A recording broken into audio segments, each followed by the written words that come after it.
Hello everyone, hello my viewers, hello my dear students.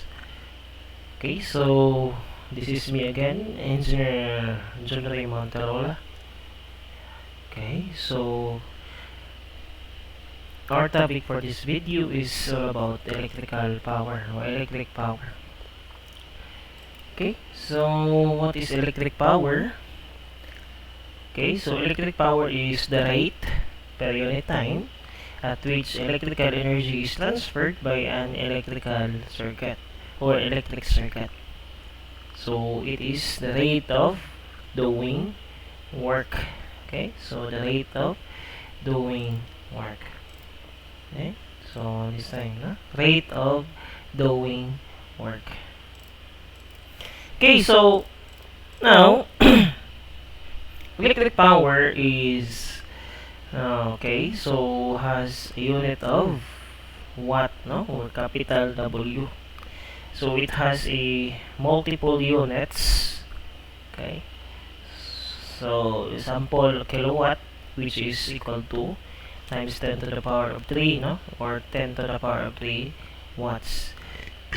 Sample megawatt, so that is 1 million watts, or that is 10 to the power of 6 watts.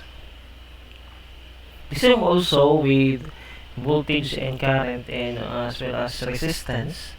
Okay, so when we talk about resistance, it has kilo ohms. Okay, kilo ohms, or that is 1000 ohms, or that is 10 to the power of 3 ohms. Same also with mega ohms. Okay, okay, so also in voltage, so 1 kilovolt, 1 megavolt, and kilo amperes and mega amperes. So the same, no? Try to examine the exponent of 10, okay, when using when solving, no, any problem.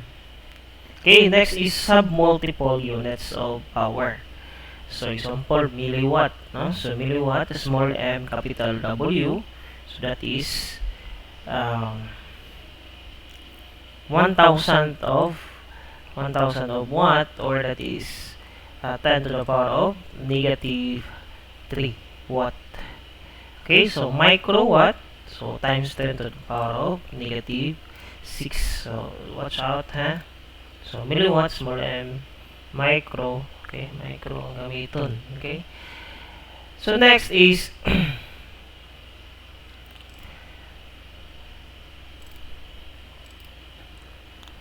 work and energy, no? Work and energy are basically the same, no, with identical units. Okay, so power is different, no? It is the rate or the time rate of doing work.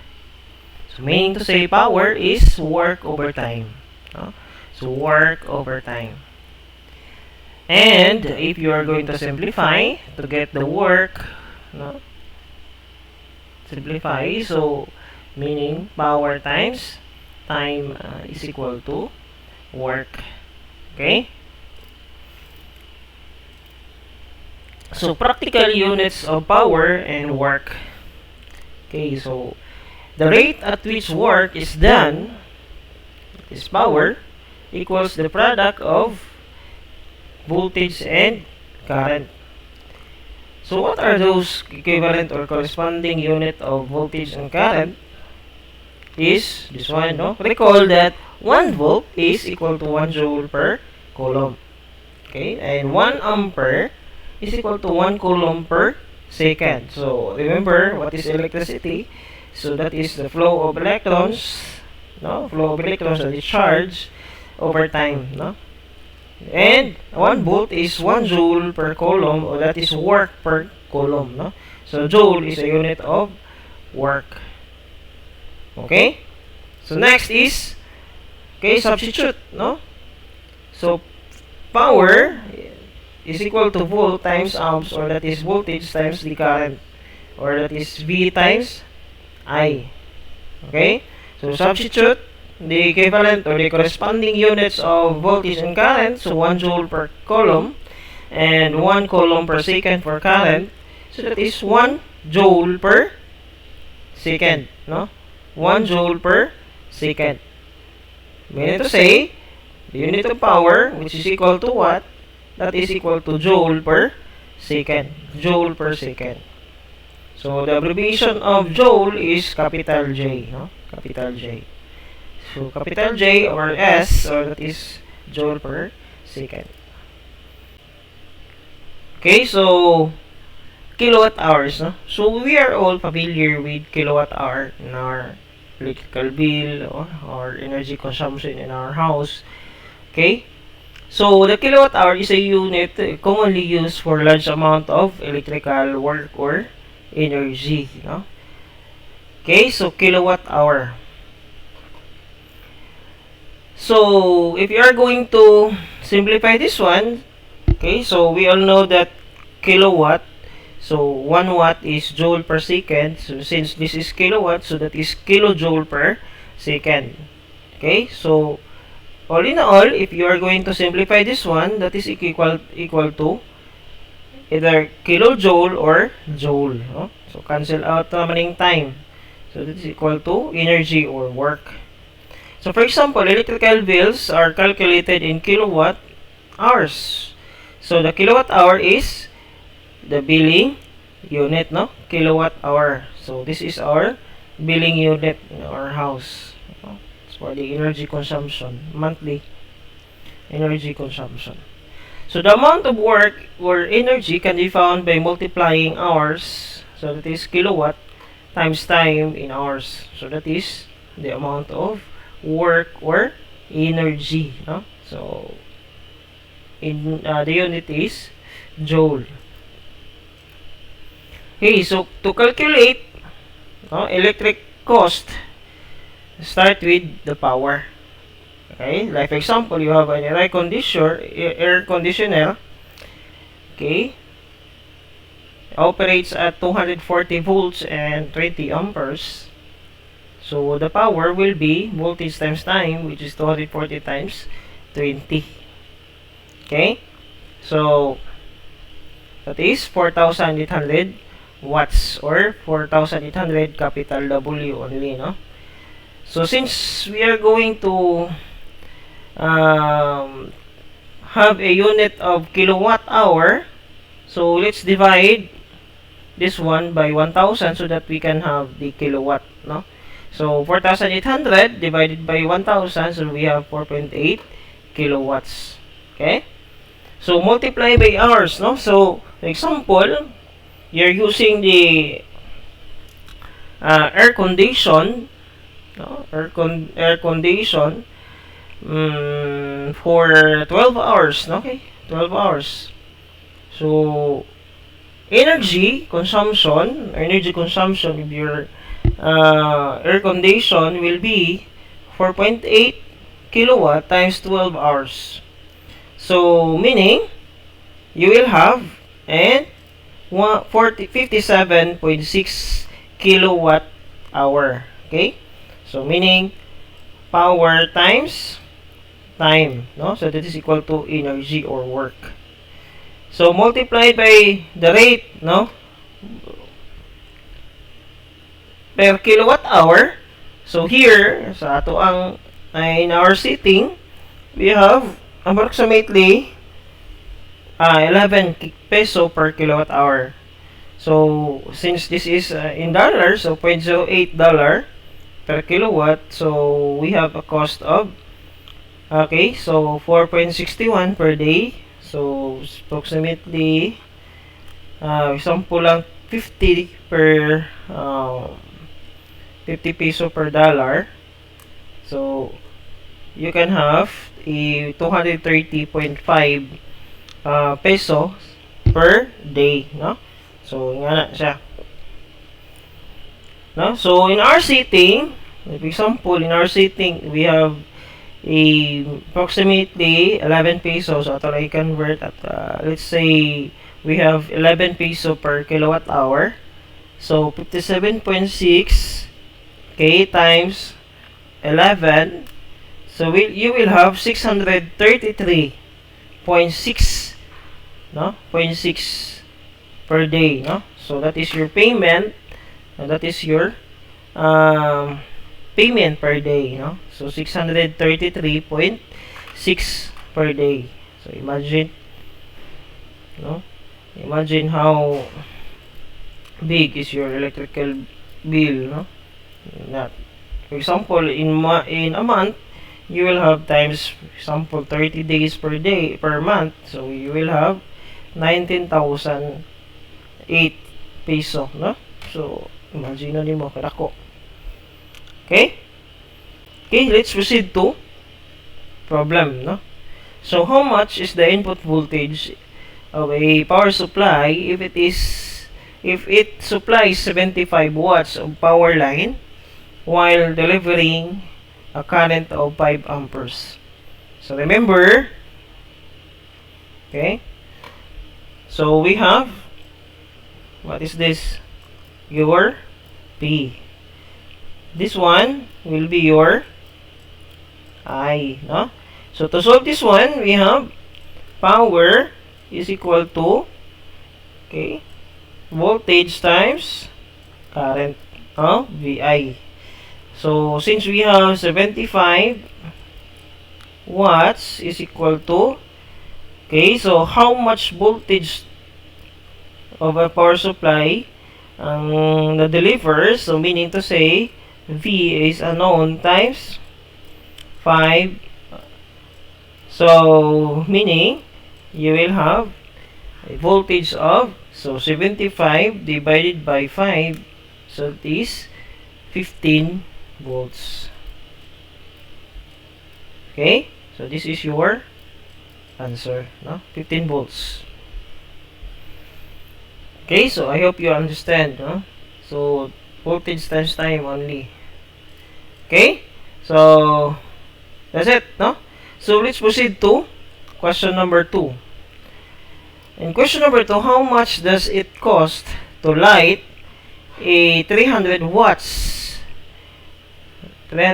light bulb for 30 days if the cost of electricity is 70 cents per kilowatt, no? So let's say I'll change this one in our setting, no? Our setting here in Philippines, here in Cebu na lang, no? So let's say you will have, no, 11 peso per kilowatt, no? Kilowatt hour. Okay, so to solve this one, since we have already the power and we have the number of days, okay, so since the duration of time is not given, okay, so how much it costs to light a 300 watts light bulb for 30 days if the electricity cost is 11 per kilowatt. So meaning, since ang energy is equal to power times time, so this is our time already, no? So this is our time. So meaning you will have an energy consumption of 300 times 30, which is equal to, okay, so 9,000 watt per day, no? Watt per day. Since the unit is kilowatt, so let's say, okay, so let's convert first, no? So saan i-convert? 300 watt will be 0.3 kilowatt, no? So that is 300 by 1,000 will be, so that is our power. Okay, so that is 0.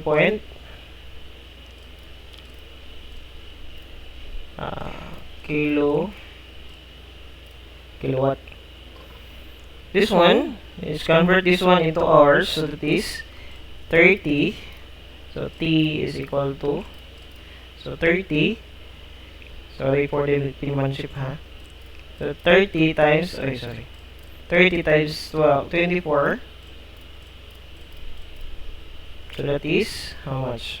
So 30 times 24, 720. 720 hours. So substitute, we have 0.3 times 720 hours. So the unit will be kilowatt hour already, no? So 0.3 times 720.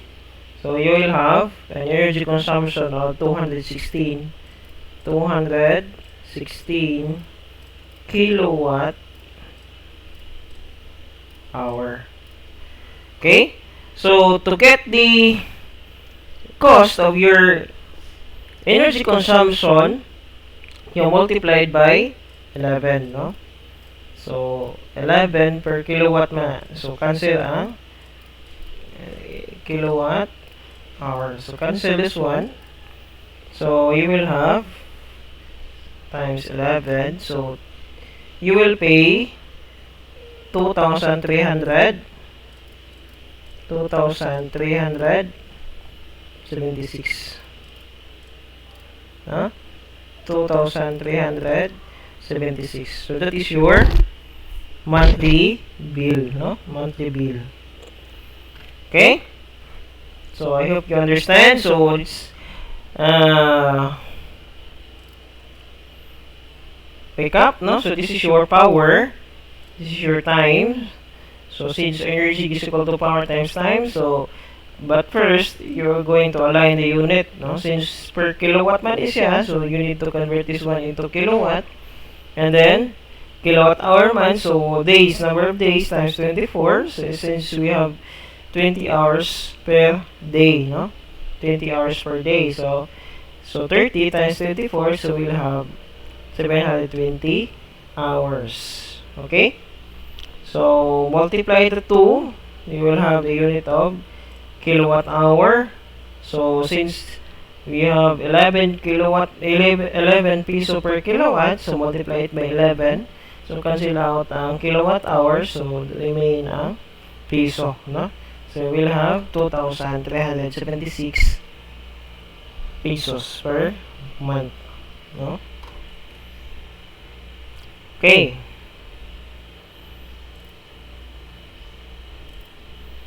So next is power dissipation in resistance. So when current flows in a resistance, heat is produced from the friction between the moving free electrons and the atoms obstructing their path. Okay, heat is evidence that power is used in producing current. Okay, so let's remember that the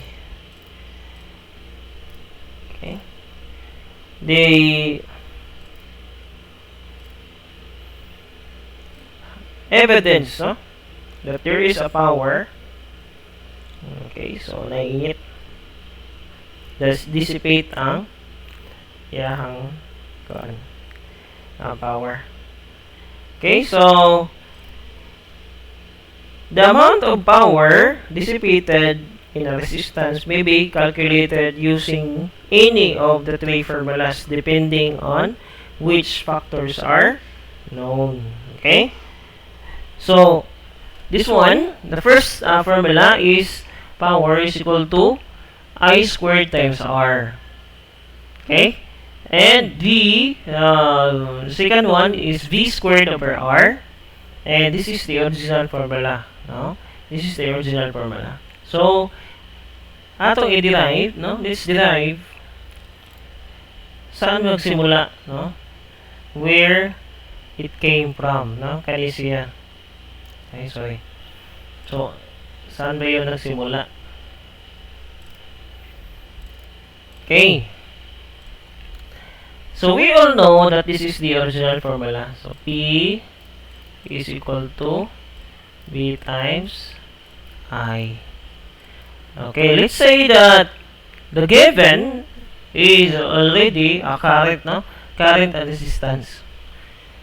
Okay? From the Ohm's law formula, let's all remember that the original formula for Ohm's law is I is equal to B over R. Okay?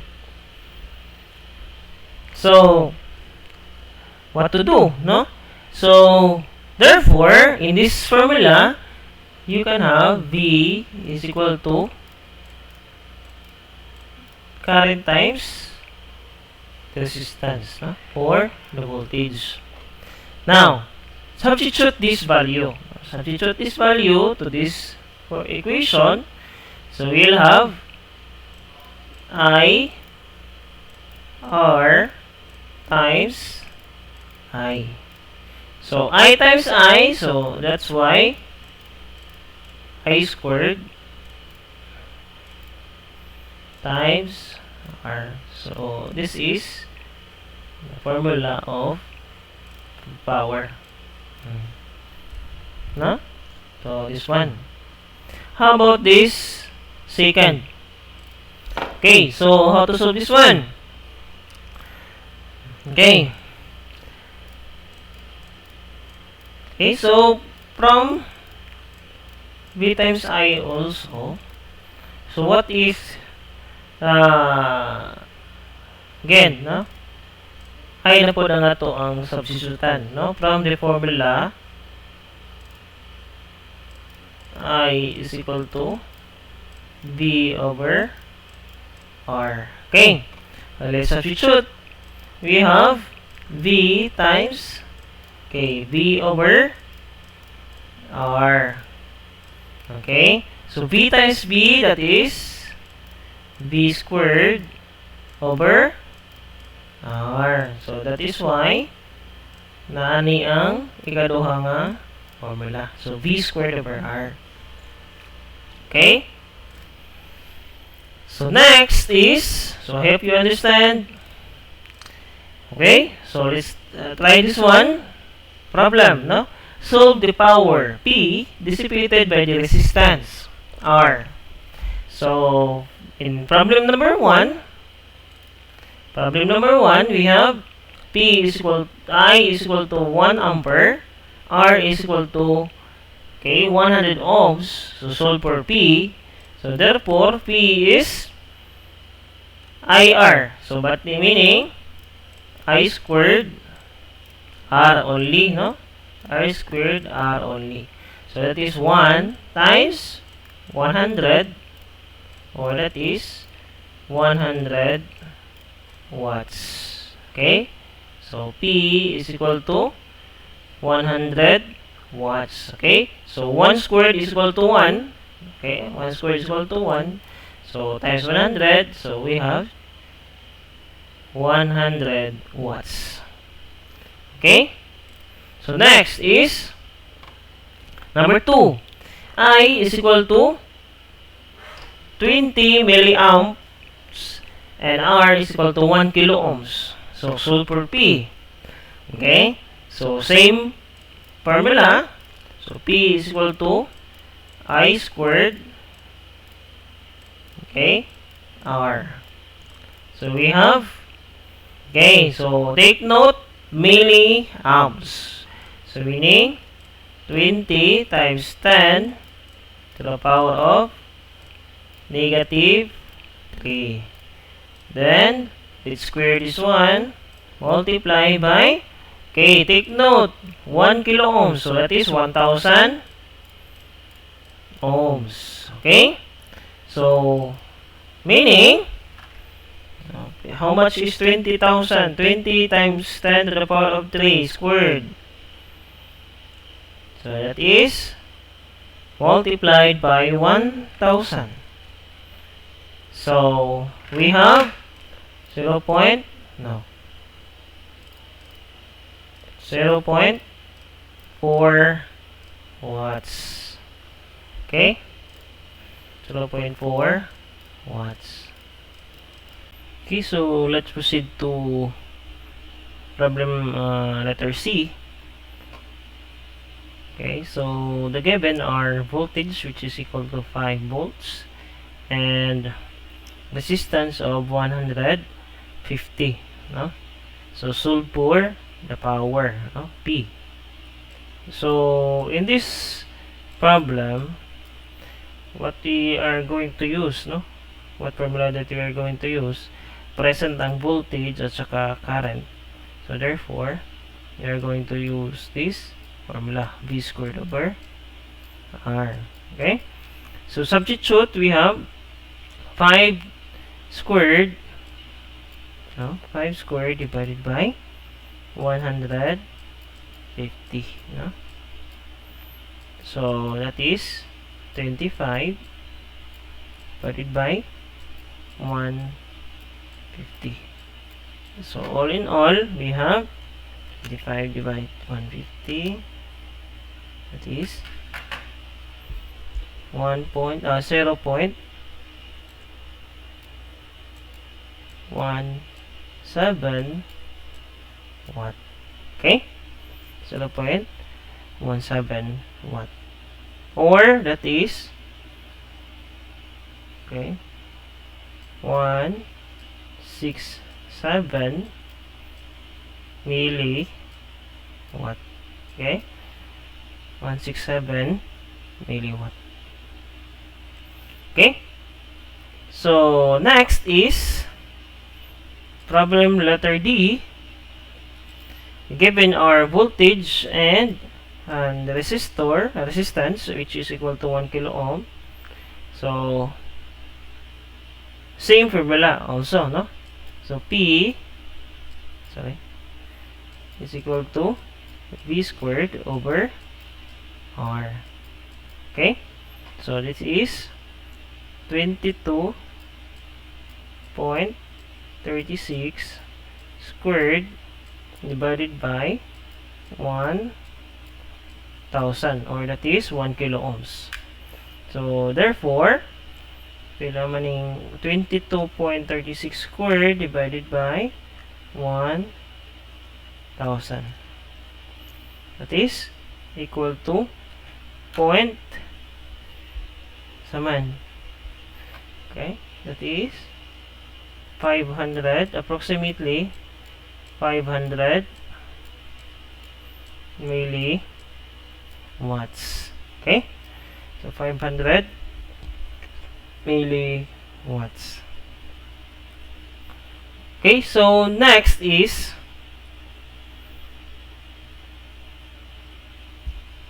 this one, no?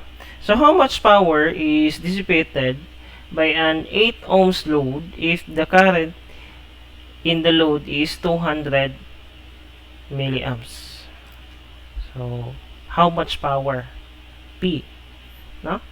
So remember, the given are this one, the 8 ohms and 200 milliamps, so it is a current. So solve for P. So P is equal to, remember, I and R. So meaning I squared R, no? So I squared times R. Your I is 20, no? 200. So 200 times 10 to the power of negative 3, no? Multiplied, no, squared, no? Don't forget to square, times 8. So therefore, you will have, so 200 times 10 to the power negative 3 squared times 8. So you will have 320 milliwatts. Okay, so 320 milliwatts. Okay, so that is the answer. Okay, so let's continue. Okay, so let's apply what we have learned. Now apply the power formulas. So assume that this is our circuit. So we have a voltage of 20 volts, we have total current of 5 amperes, and we have total resistance of 4 ohms. Okay, so to continue, to prove that we are going to arrive with the same answer with different formula. So let's apply the three formula. This one, power is equal to V times I, and we have I squared R, and we have V squared over R. So first, V times I, so we have 20 volts times 5, which is equal to 100 watts. The second one, we have I squared R, so 5 is the total current is 5, so 5 times 5 or 5 squared is 25 times 4, so 100. And the third formula, V squared over R, so V is 20, so 20 squared, that is 400 divided by 4, which is equal to 100 watts. So therefore, we can conclude that any formula that we are going to use, we come up with the same answer, no? The same answer. Okay, so let's have another application of this one. So what is the resistance of a device that dissipates 1.2 kilowatt of power when its current is 10 amperes. Okay, so let's apply the formula of power. So from the three formula, what formula we are going to use, no, to solve for the resistance. So take note that this is our power and this is our current, and we are going to solve for the resistance. Okay, so from this formula, P is equal to I squared times R. So we can have the resistance, which is equal to what? So R is equal to P over I squared. Okay, P is equal to R is equal to P over I squared. So substitute. Okay, we have 1,200, 1.2 kilowatt is equal to 1,200 divided by, okay, please excuse my writing, no, since I am using mouse only. So 10 squared, so that is 1,200 divided by 100, so that is equal to 12 ohms. Okay, so 12 ohms. So R, therefore resistance is 12 ohms. Okay, understand? Okay, let's proceed to the second example. Okay, so how much current does a 960 watts coffee maker draw from the 120 volts power line? So we are asked to solve for the current. We have the power and we have the voltage. Okay, so in this situation, what formula that we are going to use?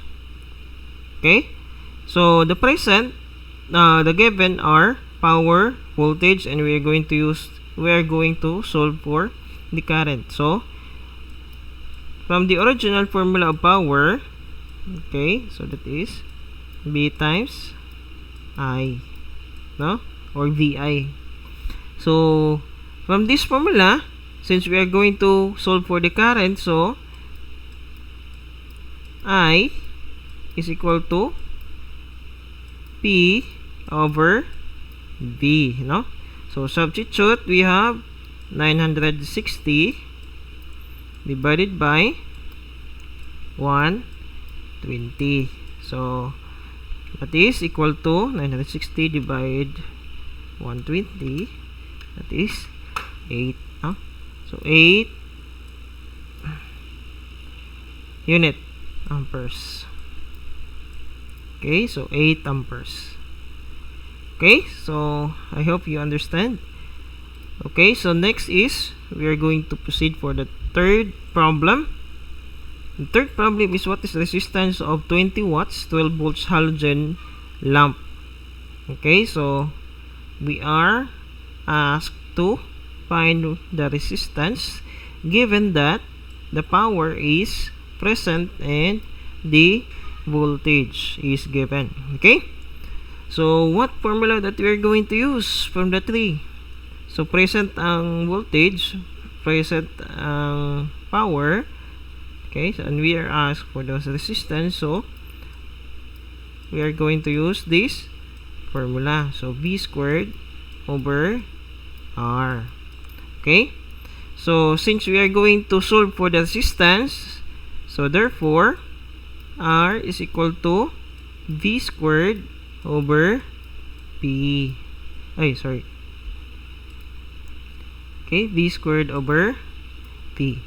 So substitute, we have 12 volts squared divided by, okay, 12 na siya, divided by 20. So 12, 144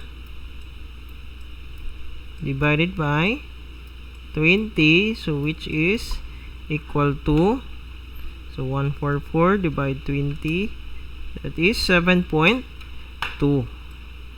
7.2.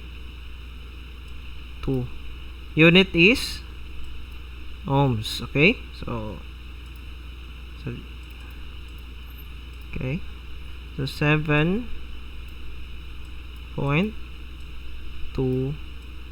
ohms. Okay, so since resistance ang atong gipangita. Okay, so understand? I hope you understand. Okay, so next is choosing a resistor for a circuit na. Okay, so how to choose the right value of resistor for the specific application. Okay, so follow these steps when choosing a resistor for a circuit. So okay, first is determine the required resistance value as R is equal to V over I. Okay, so this is derived from the Ohm's law formula. So R is equal to V over I. Next is calculate the power dissipated by the resistor using any of the power formulas. Okay, so use any power formulas that you have learned, no? And then select the wattage, select a wattage rating for the resistor that will provide an adequate cushion between the actual power dissipation and the resistor's power rating. Okay, so select the wattage rating, no, of the resistor.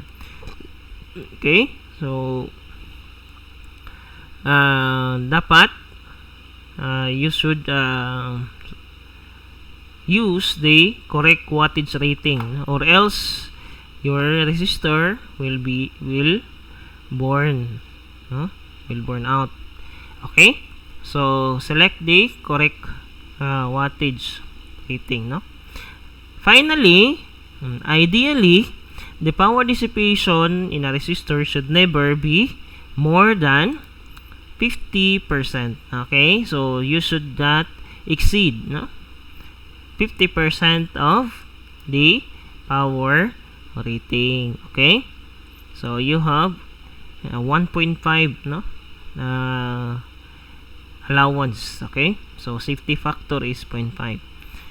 Okay, so you should not, no, you should never exceed 50% of its power rating. Okay, next is determine the required. Okay, so let's apply the formula, the topic. Okay, determine the required resistance. Okay, determine the required resistance. Okay, and appropriate wattage rating of a carbon film resistor to meet the following requirements. Okay, so we have a resistor that has a voltage drop, no, voltage drop of 54 volts and a current of 20 milliamperes. Okay, So now, the resistor available in the following wattage rating. Okay? So what are those? Kani siya. Natay 1/8 watts, natay 1/4, 1/2, 1 watt, and 2 watts. Okay? So which of these resistor wattage that you are going to use? Remember the third, the last one, the rating must never exceed 50% of its rating. Okay, so to solve for this one, since you have the voltage drop, so V, okay, so assume that, okay, let's draw the possible circuit diagram.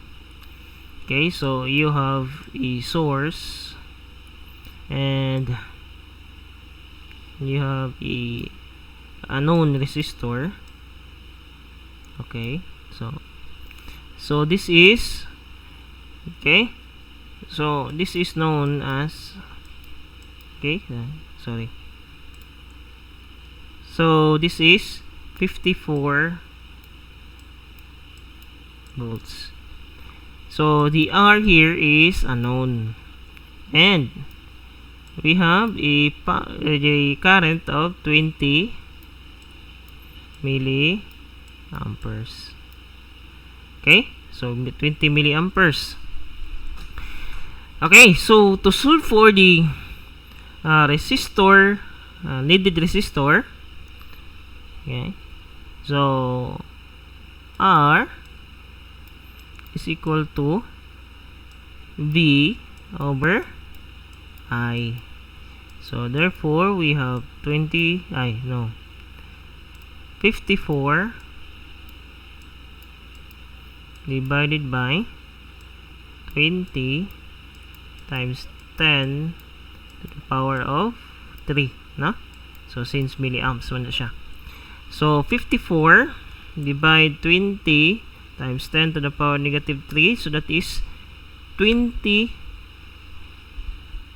Okay, so that is 2,700. So 2,700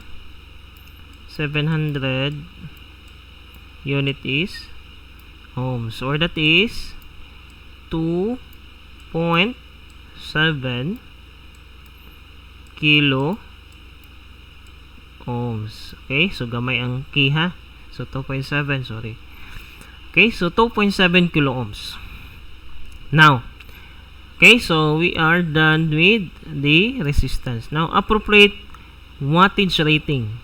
Okay, appropriate wattage rating. Since we have the this one, so we have R, so you can also directly solve for the power rating, no? The power rating or the wattage rating of your resistor using VI, V times I. Okay, so that is 54 times, okay, 20 times 10 to the power of negative 3. So your P, yung wattage rating, 54 times 20 times 10 to the power of 3. So 1.08, no?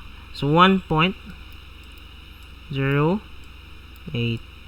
Okay, that is watts. Okay, now the question is, which of these rating that we are going to use?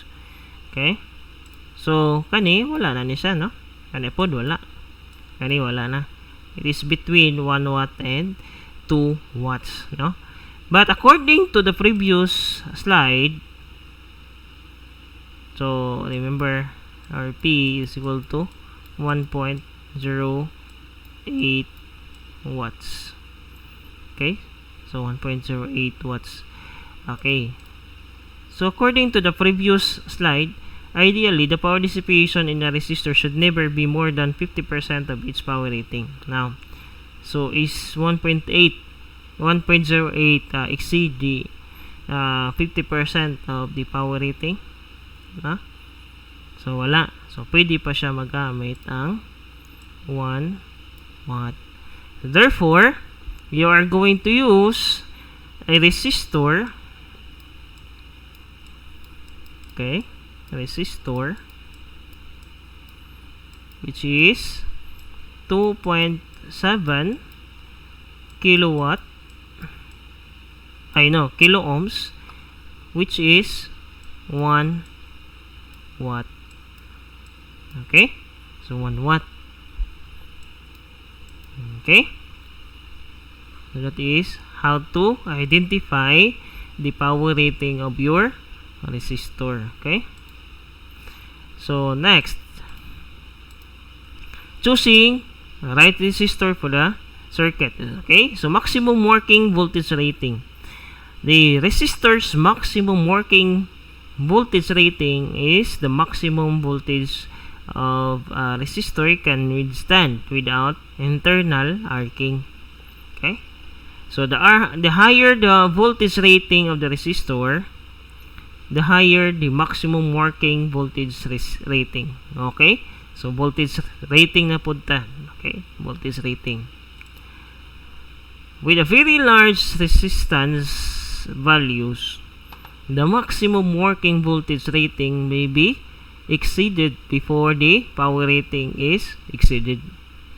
Okay, so mas mo labaw pa ang voltage rating kaysa power rating. Okay, mag-una siya. For any resistor, the maximum voltage which produces the rated power dissipation is this one. V max is equal to, okay, P rating times R. So this is from the formula. Okay, this is from the formula. P is equal to V squared over R. Okay, so to simplify this one, so this will become this formula. Okay, so that is the maximum voltage, no? The maximum voltage rating, no, of a resistor. Now next is exceeding V max causes the resistor's power dissipation to exceed its power rating. Okay, so once we exceed kasi mong V max, that will the time that it will cause the resistor's power dissipation to exceed its power rating. So mataas na gani mong voltahe. Okay, so next is, when possible, work only on circuits that have the power shut off. Okay, so if possible, no? So work only on circuits that have the power shut off. If the power must be on, use only one hand when making voltage measurements. Okay, so one hand. Okay, so one hand only. So ang tendency man gud kung mag-measure ka na imong duha ka kabot. So ang duha ka kamot nimo, once matouch sa katong iyang kuan, test rod, so you'll be electrocuted, no? So kuryentihan ka. Keep yourself insulated from earth ground. So in how? So you should wear, okay, rubber shoes, no? So rubber shoes, any rubber that will be your protection, no, to disconnect, no, to disconnect yourself from the ground. So keep insulated. Then hand-to-hand shocks can be very dangerous. Okay, because current is likely to flow through the heart. Okay, so it will flow to your heart, and then it will be cause a cardiac arrest, no? Cardiac arrest ka after. Okay, so next is this one, no? Open circuit and short circuit troubles. Okay, so an open circuit has zero current. Oh, this one. Like for example, this one. This is what? Good circuit, no? So you have the source, you have a current, you have the resistance, okay? So this one, no current at all, nga naman. Okay, so it is cut, no? So this is called open circuit, no? Open circuit. There is no current flowing in the circuit. This one, it is called closed circuit, you know? Closed circuit meaning there is a continuity, no? There is a flow of current. Open circuit, okay, no current at all. Okay? So next is this one, short circuit. Okay? A short circuit has excessive current flow. As R approaches 0, I approaches infinite, no? No, let's see, no? So this is the original schematic diagram, but no, but what happened is it is short circuited, no? Short circuited. As you can see, the current will flow here, no? Kung electron flow, the electron flow is followed, so here flowing here, okay? So since dako kay ay mong resistance, no, nauna kay resistance diri, so gamay ra ang kuryente nga moagi diha, but the majority of the current will flow here. Nga naman there is no resistance here. So meaning ang principle magud niya kung walay resistance, so adto ang dako kay nga kuryente. So aray agi ang kuryente, then balik sa positive. So what will happen is it will damage your conductor and your source, no? Might be your source will be discharged, no? Will discharge immediately. Okay? Once it is short circuited. That's all, and thank you. God bless everyone.